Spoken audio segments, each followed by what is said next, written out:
Alright, today we're going to be hacking another little slave flash. This is a Vivitar DF120 digital flash, and this is a 3-volt flash. And the neat thing about this one is it has circuitry in it that allows it to be set for 1 flash, 2 flash, or 3 flash cameras by sliding the switch that is on the side over here. First position would be for 1 flash, second position is for 2 flash, and then the third position would be for 3 flash. Alright, so what this basically means is that we don't need trigger wires in here. When the PT on the flash detects your camera flash, if you have it set to the proper flash sequence, the flash will automatically fire without having trigger wires.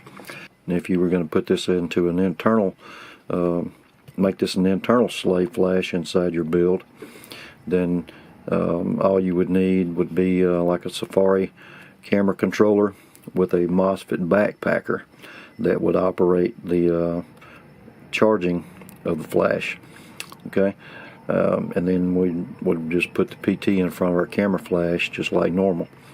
Alright, so to get in here to do our hack, to remove the 2 screws on the top and 4 screws on the bottom, and that will allow us to take off the front and back housing. So I'm going to get those screws out right quick.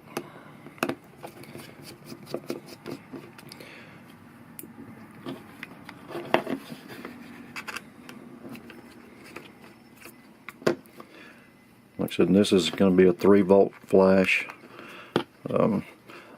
So you could run it off of AA's, C's, or D cells.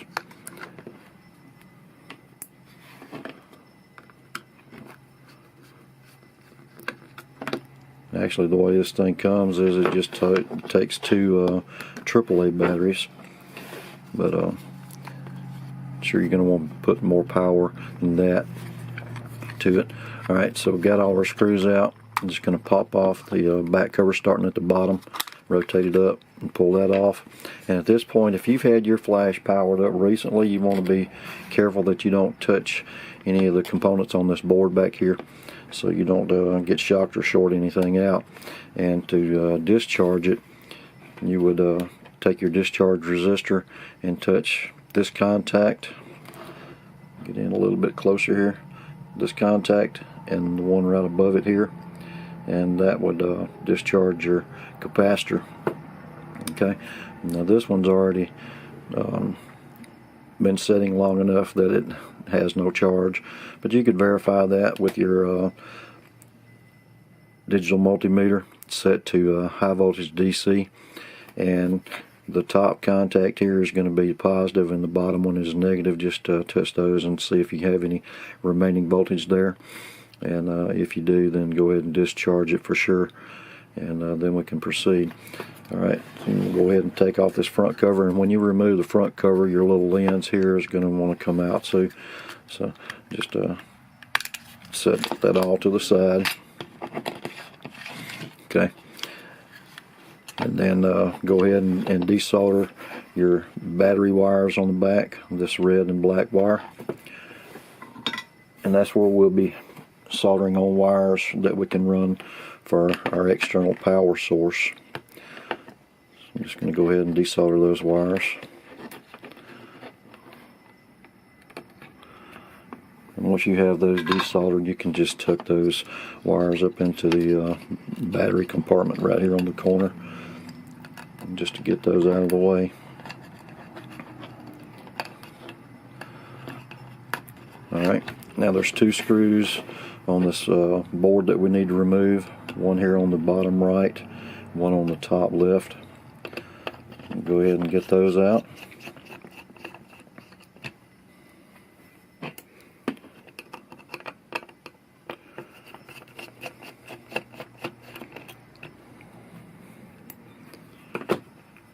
Alright, and now we can push on the capacitor over here and try to get the board to come out of there. Now this it has two PTs on this board. There's one up here next to the flash strobe tube, and one in this bottom corner, and this one's in a little plastic housing that engages together. So just push that apart, and then you need to get the strobe tube to come through the housing. Push that through like that. Alright, so like I said, in order to do our hack, all we need to do is add the external power source, and I showed you those locations on the back of the board. And then what we need to do is take this PT that's on the bottom of our board here and just snip that off, because that will be the PT that we're going to attach wires to extend outside of our case. Alright, so to modify your case to exit your wires, just remove this part of this black housing that was over that PT, and you can just kind of pop that out most of the time. There we go, get that out. So that leaves us an exit point for our PT to come out of the case. And then on the back cover, you notice it has a spot here for the ready light. When the flash is charged up, it's got a little LED on the back of the board that shines through this opening here. So on the back, on the inside of the back cover, just remove this acrylic sheeting, pull it up where you can get this little disc clear lens that's went over that LED, and then be sure you put that acrylic sheet back in there, because that keeps the metal case from shorting out against the back of the board. Okay, now you just take a little sharp pocket knife or an X-Acto or something like that, and just cut that plastic sheeting to clear out that hole, so we can have an exit point for our external battery power.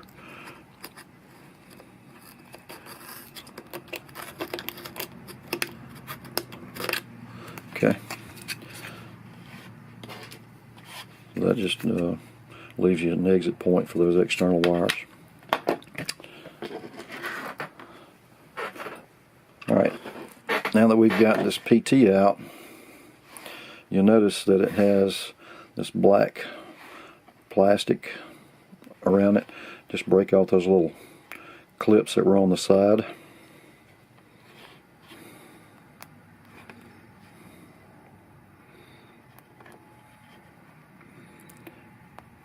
Alright, and you want to make sure that you don't break the wire leads where this was soldered onto the board. But if you want to, you can take the time to clear off all of this black housing. That's totally up to you, but it will give it a little slimmer profile if you do that.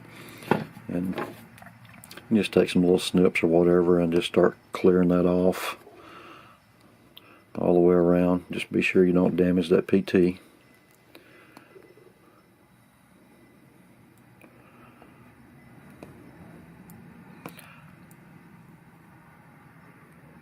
I think what I'm going to do with mine is I'm just going to go ahead and take the time to clean all of this off of here and solder my wires on, and I'm going to do that off camera and come back.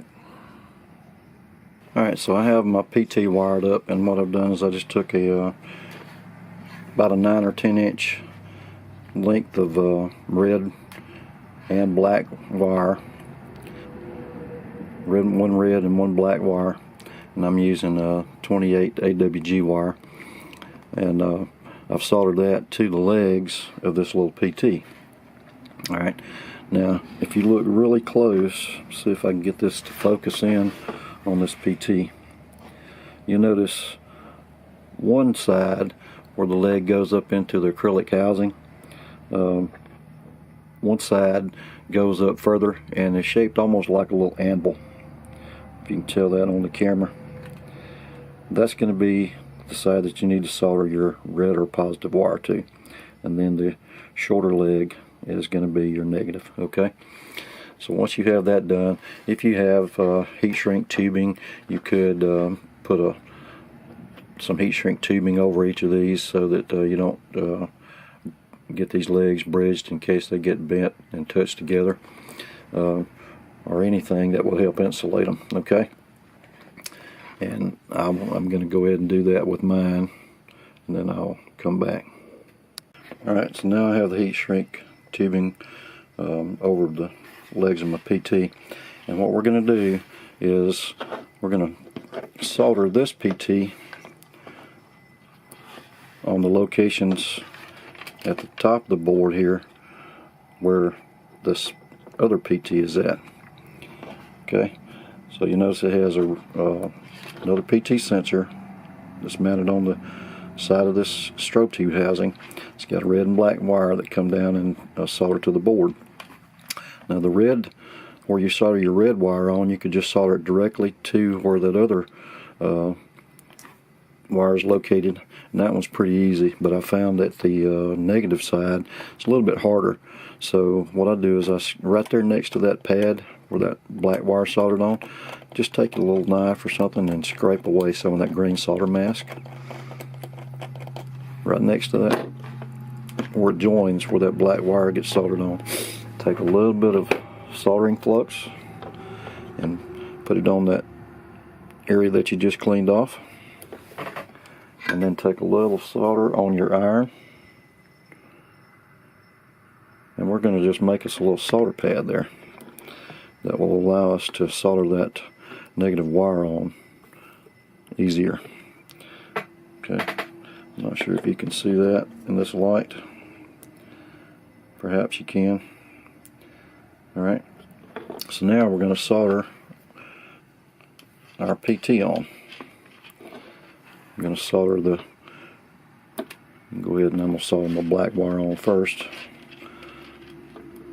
Just lay it right there where you made that little solder pad.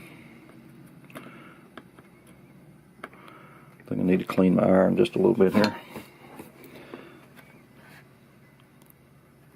I want to make sure I get good contact there. Solder my black wire on. Okay.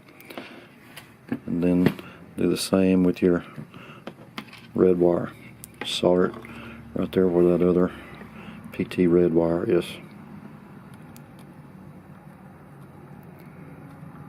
Okay. So I'm going to take a look at that and make sure I have a good connection. Yeah, that looks pretty good. Alright, so now we're just going to route this PT under our flash capacitor. You can kind of bend that up a little bit, and then run that PT, run those wires down underneath towards this bottom left corner where we snipped off that first PT. Okay, kind of tuck your wires in where we can lay that capacitor back down like that. Okay, and that will allow us to exit this PT through the front of our case. Alright, now on the back we're going to go ahead and solder on wires for our external battery power source.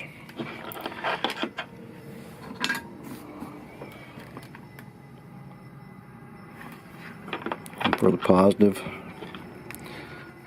and you'll be able to tell where they go because it has a B plus and a B minus where your battery contacts should be.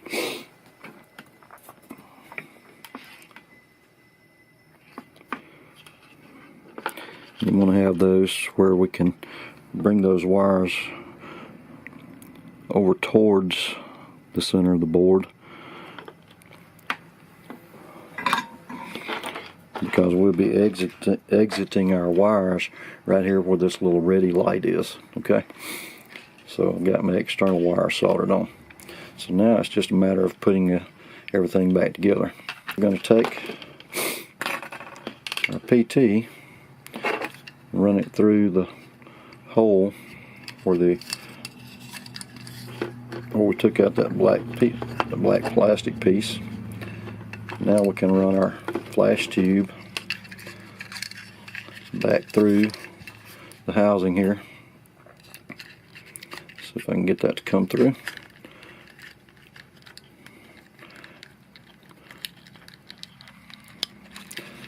Okay, now we've got that. Now we can put our front cover on. Run a PT through that hole in the front aluminum cover. Make sure you put your little clear lens back in place.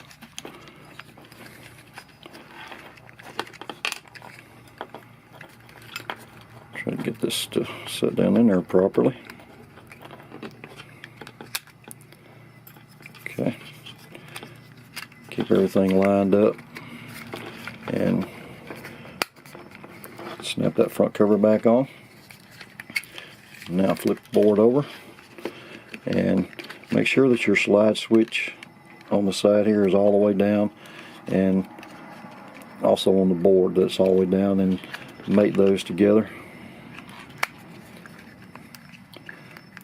Get your board positioned down and put the 2 screws back in that hold that board in place.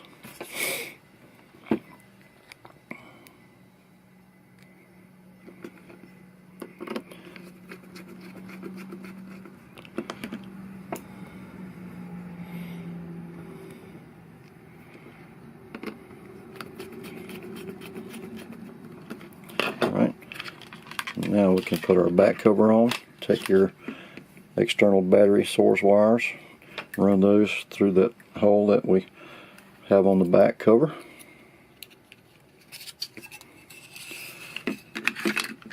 And get your back cover back in position, starting at the top because it overlaps your front cover, and then down on the bottom. And from there, it's just a matter of reinstalling our 6 screws.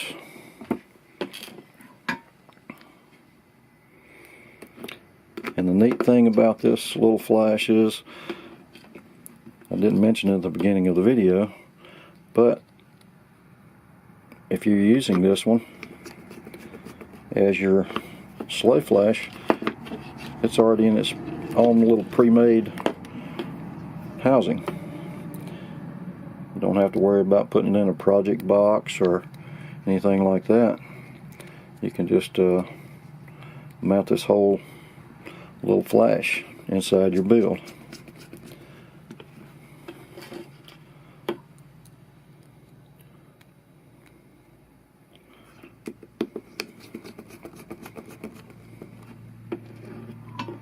And by the way, this flash was sent to me by Daryl Dean in Canada. It goes by Ghost Hunter on the forums. Thank you, Daryl, for sending these to me to test and see if they were going to be usable for us. Alright guys, so there you go. We have our PT coming out the front that would be placed in front of your camera flash. Your external battery source wires coming out the back.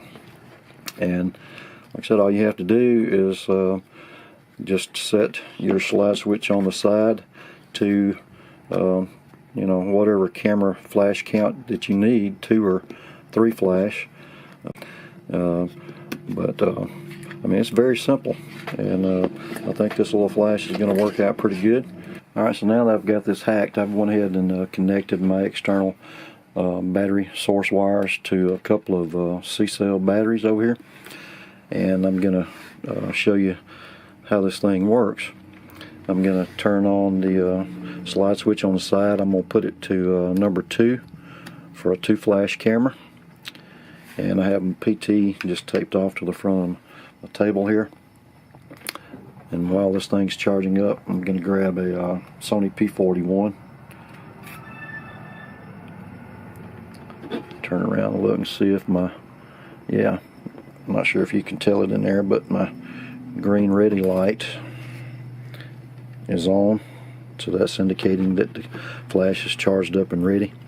And I'm going to take my P41 and fire it, and you should be able to see that the little flash is going to fire. Okay, we're going to give that a few seconds and let it recharge. Okay, like I said, there's no trigger wires involved. Everything's working off the circuitry of this little board. Alright, so our ready light is back on. With a good set of batteries, this thing charges up, pretty quick, 10 to 15 seconds. Alright, so there it flashed again. I'm going to go ahead and cut it off. And when you cut this thing off, when it goes into the off position, it also says test. So if the flash is charged up to the point where it would fire, when you cut it off, it's going to fire. So that's just a test mode that's on it. Okay. So now to verify that this flash actually went off with our camera flash, we can go to review, and as you can tell, my screen is totally whited out on both of those pictures that we just took. So that means that this flash went off in sync with the camera flash. Okay, and same thing if you were using it with a 3-flash camera, you just slide that switch on the side of this flash up to number 3. And I've already tested that with a Kodak V803 that I have that's a 3-flash camera, and it works perfectly with it. Alright, so anyway guys, like I said, that's the hack on the Vivitar DF120 digital flash, and I think these things are pretty neat, Alright guys, thanks for watching.